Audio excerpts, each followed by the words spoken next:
You know, when I talk to people who live in Japan, I always hear, David, let me know if you think that this is true.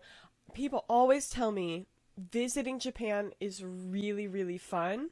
Living in Japan is like not the same at all. Like not it's fun, but it's not like as fun as being a tourist here.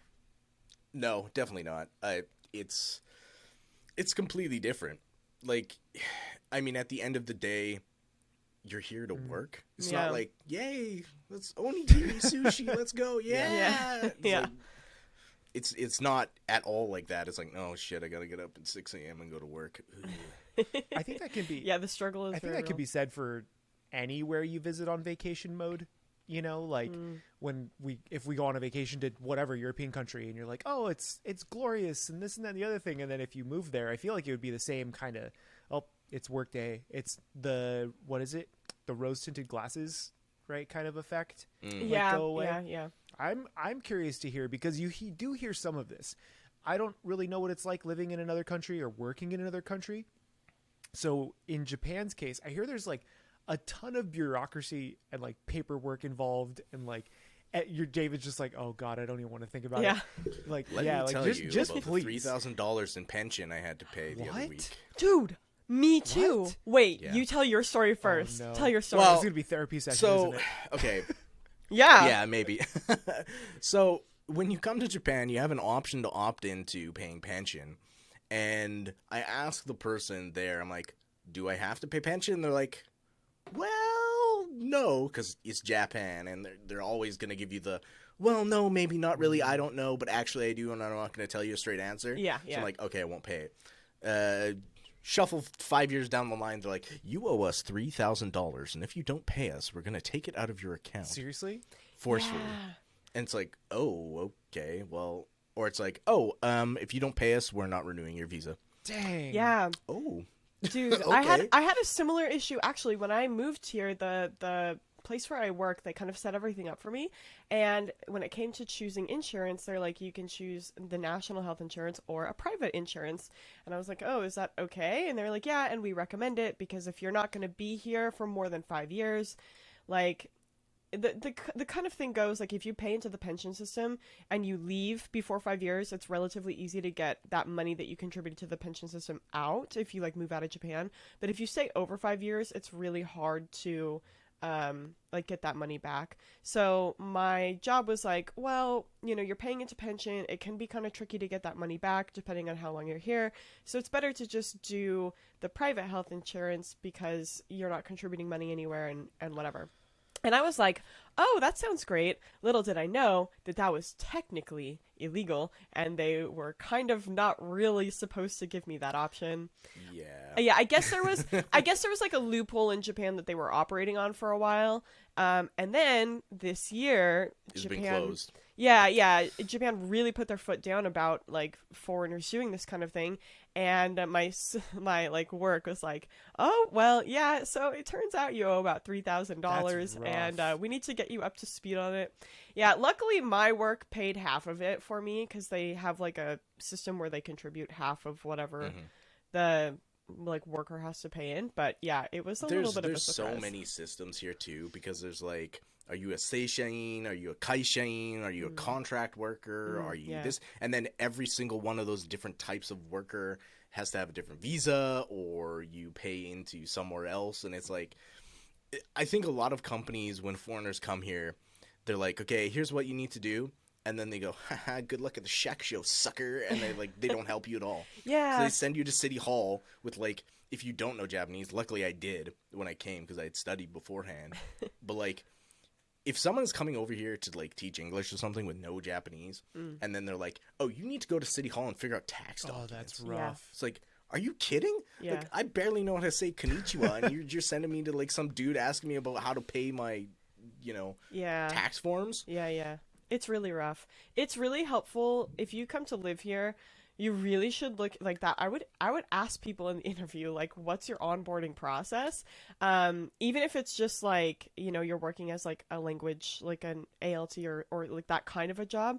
like find a company that will help you with all of that paperwork and stuff, because it's really, really hard to do it by yourself. And like the place I work, they take care of everything. They have someone whose job it is to take care of everything, and I am so grateful Yep. for that. Same for me now. I think it's a lot of just the really shady kind of, I was gonna say black, but that's like a more Japanese term, but like black companies that are just like, they run so close to what is legally legal that it's like a little bit gray and dubious, and they just do it all the time and take advantage of people coming That's over because they wild. know like, oh, you're gonna stay for a year and then you'll go home and then I never have to deal with you again. Yeah. So just basically use Yeah. you and toss you to the side.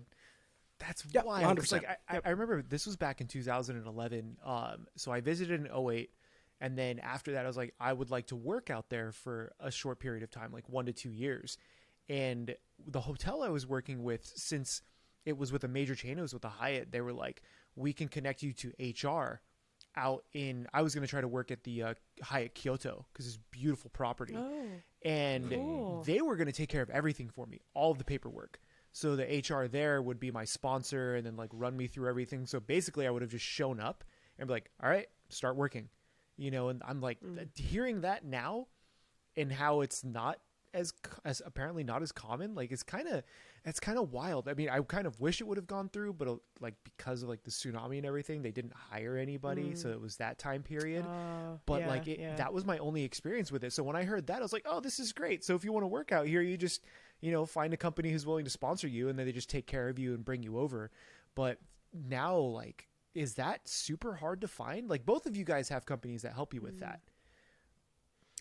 I think you need to have certain, in my experience, the more qualified you are, the easier it is to find a job that is a little bit more reputable and like wants to do those things for you.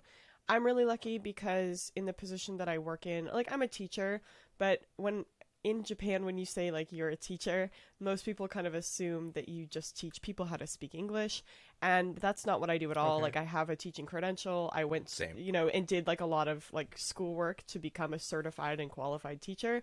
And so, I teach English, but I teach like English literature and like in a high school with like, we're like reading the Odyssey and stuff like that. It's not like teaching English.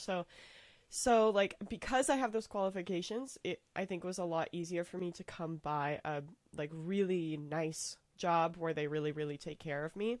And my friend, who was my roommate for a while, she moved here and she worked for a company called Berlitz, which is an English like instructing company, and like they teach people how to speak English. But she, had her undergraduate degree, so she had like the education that they were really looking for you to be able to like teach these people.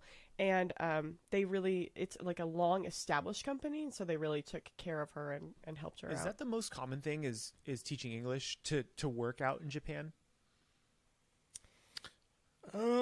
I think like if you have no other qualifications, then 100% yes. But like if you are an IT professional, you can get jobs that absolutely destroy any wage you would make in any other job as a Yeah. foreigner.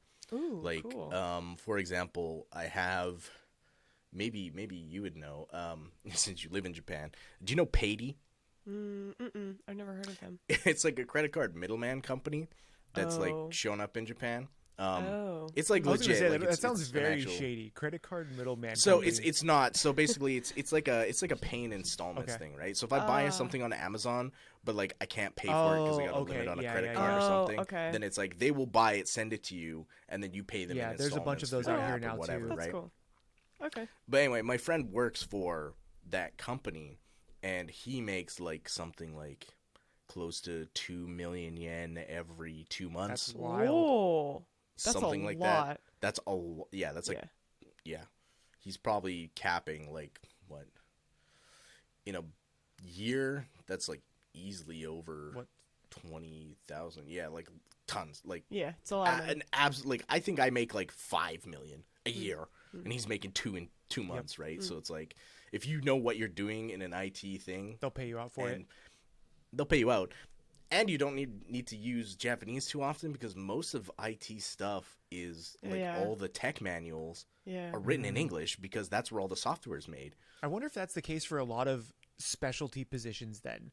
So maybe it's, I don't know, forensics, right? Or maybe it's something like that where they bring you over, and you would assume that a lot of the science behind that also might be in English, even though a lot of the communications will more than likely be in Japanese, right? That's I think of specialty positions like that where if you're so hyper specialized, they'll probably pay you a lot to be there too, because the jobs are so finite. Like there's not a lot of people who perform those jobs.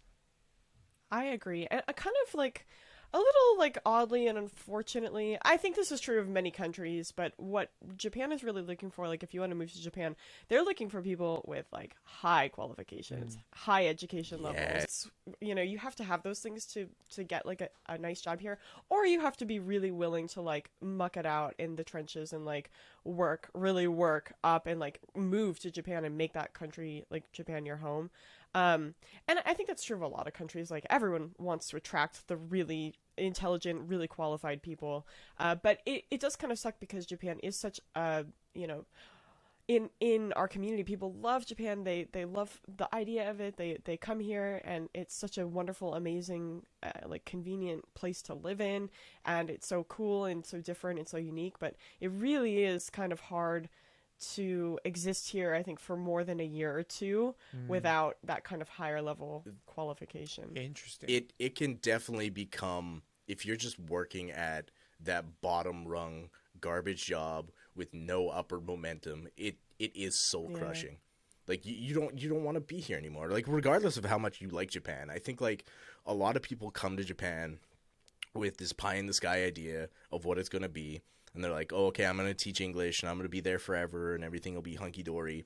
And then by like halfway through year one, they're like, this place is hell on earth and I do not want to be here. It's such a juxtaposition from what people think of it as being, I think, in a lot of ways, which is very interesting to me because, like Emily just said, we have like a huge, you know, community that like loves the idea of what is out there and like the culture behind it and everything like that. But then when you really think about living in another country, no matter, I think, any of the countries, you have to take into account like the politics there. You have to take into account the living situations there. You know, like I have a friend of mine who is in Berlin and he loves Berlin. He's never going to leave, but he's also like, Paul, I pay 50% in taxes, you know, so all of my half of my paycheck goes to taxes. And out here in the US, like I think I probably pay like 20 to 25%. And so just knowing that like, oh, I'm going to have to pay an additional 25% just to live somewhere. Oh, that's crazy to me. Right. And so I think that it's good to have these conversations because it kind of, I don't want to like crush anyone's dreams because I'm like, go for it. Right. But maybe in this case, it's like tempering expectations in a way and not like 100%. Jumping into something you're not ready for. But what I really like is what you guys both just mentioned. Maybe instead you find a specialized position wherever you're living. So maybe let's say you're here in the States and that specialized position is, let's say, become a doctor or whatever, right? Or maybe become like an educator at a higher level and then move out there, because then you could just you do your time, you quote unquote, do your time here, right? And put in all of the effort here and then say, hey, I'm a professional in my field. I've been doing this for 6 years. And then you just find a sponsor and they take care of you, and then you make a bunch more money doing it, and you get to live in the place you want to live in. It sucks because it's so much more work, but it sounds like if you do that work ahead of time, it makes life easier once you actually get out there. Does that kind of sound accurate? I think so, but I think the problem with that is that because it takes time in America or whatever country you're in to build up those skills and stuff, you know, like life happens in the meantime, and it's kind of hard to be like, I'm gonna put in my case, like three years of working on this credential, and I had like a master's program as well, like so working on my education, doing all of this, and most people that I knew were like falling in love, getting married, buying their first house or whatever, like kind of normal life milestone stuff. And the reason I moved out here is because I looked at everyone around me and I was like, well, I can either sort of like get ready to settle down and buy a house and start like being really serious about like finding someone to live with for the rest of my life, or I can move to Japan. Yep. And I chose to do that, but I don't know if that is something that a lot of people kind of want to do, you know? kind of depends on what your experience is. Like, I've been traveling my whole life, so the idea of that was more like exciting to me than anything. But some people really just want, they want to be in Japan for a year or two and then go back and like return to their life, quote unquote, as normal.